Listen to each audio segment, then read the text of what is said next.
American ship crashed off of the Canadian island of Grand Manan in a storm, leaving its crew clinging to a rock in the Bay of Fundy that was so small that at high tide it would rise up to the stranded sailors' waists.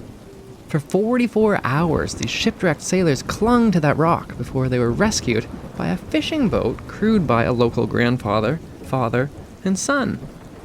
The grateful sailors made sure that the American media learned about the unlikely maritime hero's actions, and the rescuers ended up being brought to Washington, D.C. that Christmas, where the American president presented them with a medal for their bravery.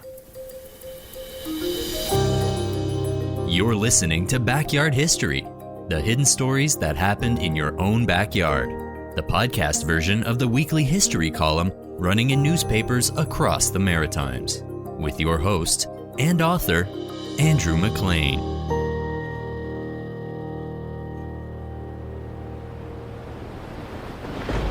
The severe storm on October 16th, 1900, lasted for the better part of 2 days and heavily damaged Grand Manan Island, which is a large forested island in the fog-shrouded Bay of Fundy between Nova Scotia and Maine. It was home to several hundred people living in a handful of small villages back then, and the vast majority of these people living there were fishermen. The Daily Telegraph newspaper published a news item about that storm. The storm was felt in all its severity and the island presented a pitiable spectacle. The beach was lined with wreckage from small craft, and it was discovered in Whitehead Passage alone that 17 boats have been lost. Roads have been completely washed out, and bridges gullied out. Many have lost their sheds, slips, and smokehouses, which have been practically destroyed. The lowest estimate of the damage to the island is $5,000, which, considering the failure of fishing this year, is no small item. Out at sea, an American ship named the Velma, crewed by 4 men, was carrying a load of coal from Boston to Calais, Maine, when the storm hit. The St. Croix Courier newspaper later described the Velma's plight during that storm. The storm came up almost without warning. Nearly every yard of canvas was taken in as soon as possible and everything made snug.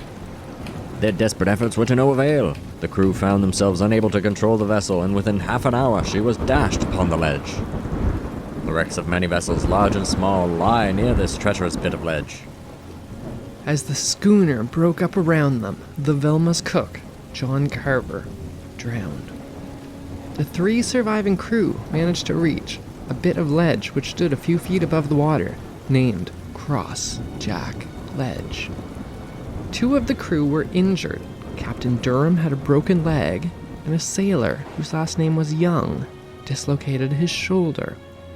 Determined to give their friend and colleague a decent burial once they got to land, they dragged John Carver's body with them to that rock. The newspaper detailed their ordeal. The bit of rock on which the shipwrecked sailors found safety for a time began to disappear as the tide came in. When the sea was at its height, the men were obliged to remain in standing position, with the waters reaching nearly to their hips. They had no food, and the cold wind blowing against their wet garments chilled them through and through, and the necessity of standing for several hours at high tide left little time for sleep. Besides all this, the body of their drowned shipmate had to be cared for, lest he be washed away by the waves. This was an extremely treacherous area, and literally hundreds of ships have sunk over the centuries just off of Grand Manan Island, and thousands of sailors had lost their lives there. It was actually quite a bit of work to find this rare shipwreck story from that area that has a happy ending. Because the sailors stranded on that rock were rescued. But rather than me telling their story, they can tell you themselves what happened on Crossjack Ledge, because after they were rescued, one crew member actually sent an anonymous letter, signed simply Sailor, to the Calais Advertiser newspaper. He described what had happened on that little rock where the sailors stood for 44 hours after their shipwreck. In the case of the Velma, there were no extenuating circumstances that existed which led to the wreck. For there was a sudden and violent storm which arose without warning, just the kind of conditions that are most likely to lead to disaster. It is almost miraculous that any of us lived to tell the tale. The howling wind and snow, the crash and roar of the heavy breakers, combined with the pitchy darkness, would have been sufficient to appeal the stoutest heart. But we 3 men with a pluck that will never say die struggled through the wreckage of the fast disappearing vessel and reached the rock which, fortunately, it being low tide, we were able to cling. They were lucky. Under the circumstances, I mean. Because they weren't completely isolated at sea. But the rock that they were stranded on was actually relatively close to 2 isolated lighthouses built by the New Brunswick government before Confederation, which by the time the Velma crashed there were run by the federal government.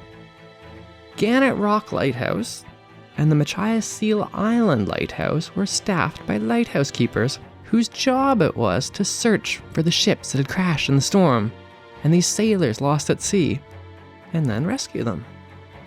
So, the crew of these lighthouses were close by, and there were 2 staffers there looking for these shipwrecked sailors. But they actually had to be spotted by the men who were working in those lighthouses. I'm going to go a little bit off topic here because one of these lighthouses, Machias Seal Island, is really particularly interesting. You see, this tiny little, completely remote and isolated little piece of rock in the Bay of Fundy that the lighthouse is built on is actually, even still today, the only piece of land currently in dispute between Canada and the United States. That tiny bare little rock that a lighthouse stands on is claimed by both countries, and neither of which are in the mood to give it up. This little piece of rock, which really isn't all that much bigger than the base of the lighthouse it stands on, is the subject of a 2-century-long dispute by the 2 nations. Even today, Canada flies in a rotating staff of Coast Guards by helicopter every 2 weeks to keep its lonely lighthouse constantly manned to assert its sovereignty over the disputed island. Before the arrival of European settlers, this tiny little island was used by the Passamaquoddy people as a summer hunting location. Seabirds nested there, and their eggs were a popular snack. The Passamaquoddy named the island Mizancook, which means bear place. Not bears like the large hairy animals with the big sharp claws and teeth, but bear meaning that there was no vegetation growing on the little island. It was just that small. Also, as you might guess from the later white people name for the island, Machias Seal Island, it was and still is a breeding ground for hundreds upon hundreds upon hundreds of seals. But the little island was subject to thick fogs that could roll in and last for several days straight. This, along with the lack of protection from the elements that the name for it implies, meant that it never really took off as a settlement for the Passamaquoddy, just a summer hunting place. This is also why, after Europeans began arriving in North America, very little attention was paid to the isolated island. Even when wars raged between Canada and the United States, first during the American Revolution, and later during the War of 1812, Machias Seal Island, despite its extremely strategic location, was completely forgotten. It was so forgotten, in fact, that it did not appear in the peace treaties between Britain and the United States, which ended those wars and established the current borders. Yet, even as the ink was still drying on that treaty's paper ending the War of 1812, New Brunswick had designs on the island. This was before Canada existed, and the then independent colony of New Brunswick was actually surprisingly willing to get into some very dramatic border disputes with the United States. New Brunswick actually very nearly went to war with the United States in the 1830s over a border dispute, but that's a whole other story. As for Machias Seal Island, though, only 5 months after that war's end, already a detailed survey map of the island, complete with blueprints for its lighthouse, had been presented to that province's executive council. They really weren't very shy about trying to claim American land back then. Soon after, the first lighthouse was built on the island, claiming the island for New Brunswick, even though they didn't actually technically own it. Ever since then, that lighthouse has remained constantly manned by the Canadians, so that the Americans can't snap up the island they still claim to this day. Today, the Canadian Coast Guard still fly in 2 guards and helicopters for rotating shifts to ensure the island's constantly manned, to assert sovereignty. This is actually remaining the only manned lighthouse left in all of eastern Canada.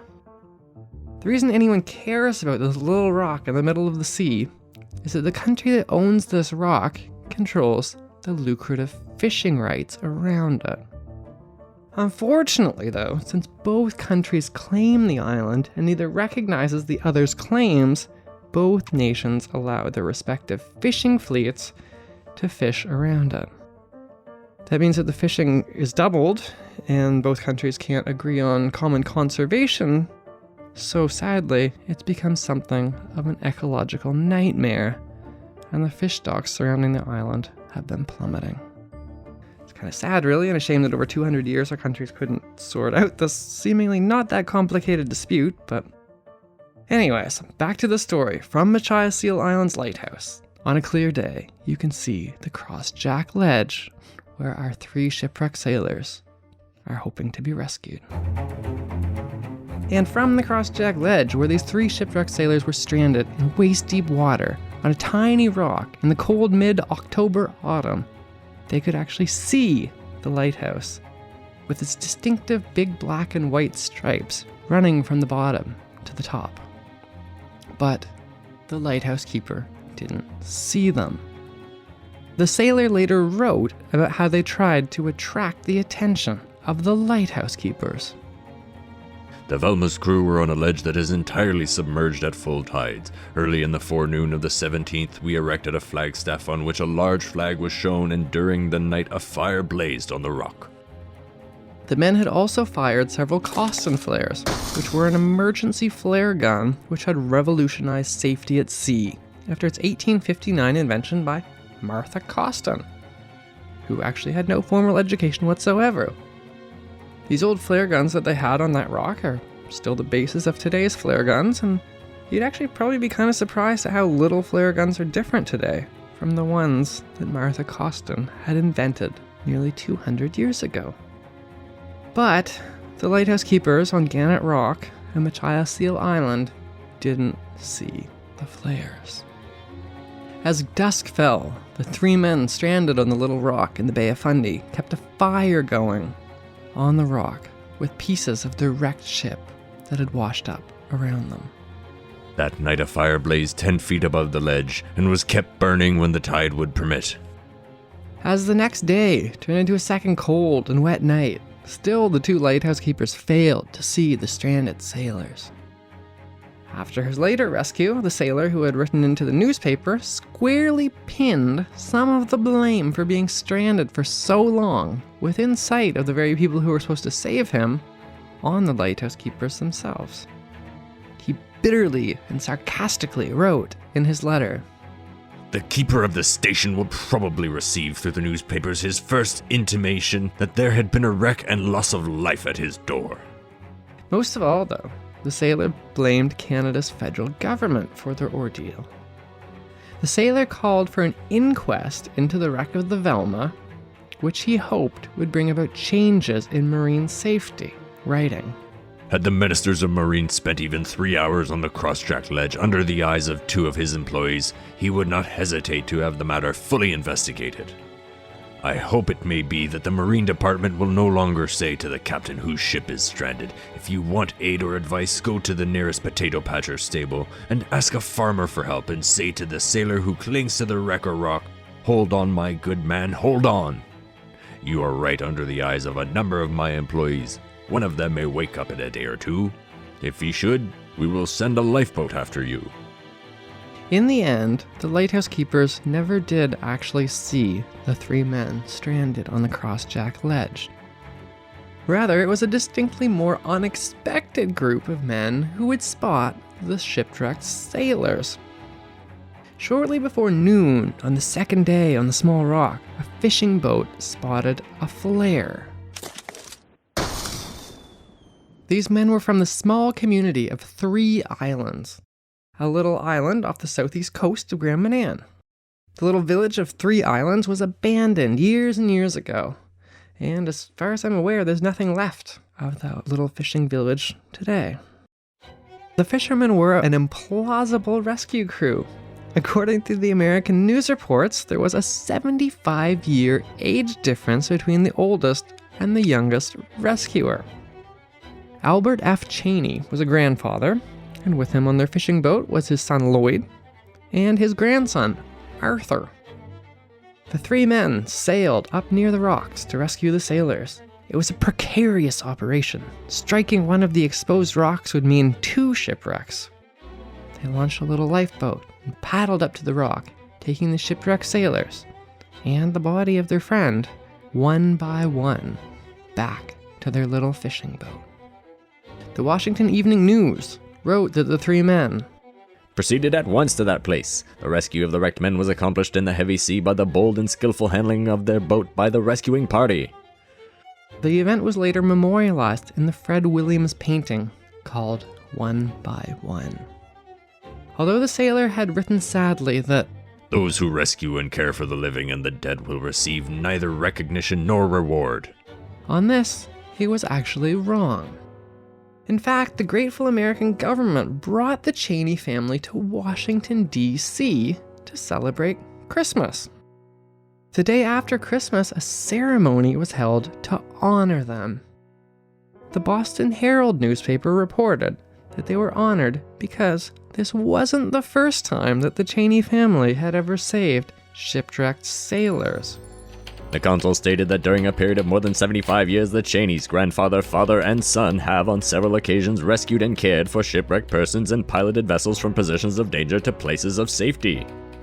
The American president then presented them with a gold watch and chain, a charm, and gold life-saving medals as tokens of their appreciation. The Washington Evening News wrote, The Cheneys are as modest as they are brave, and most reluctant to speak of their acts of heroism and humanity, which they regard simply as in the line of duty, and not deserving of special mention.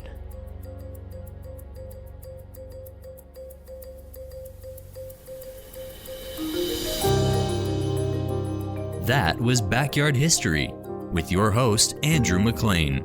Thanks for listening, and stay tuned for another hidden story that happened in your own backyard.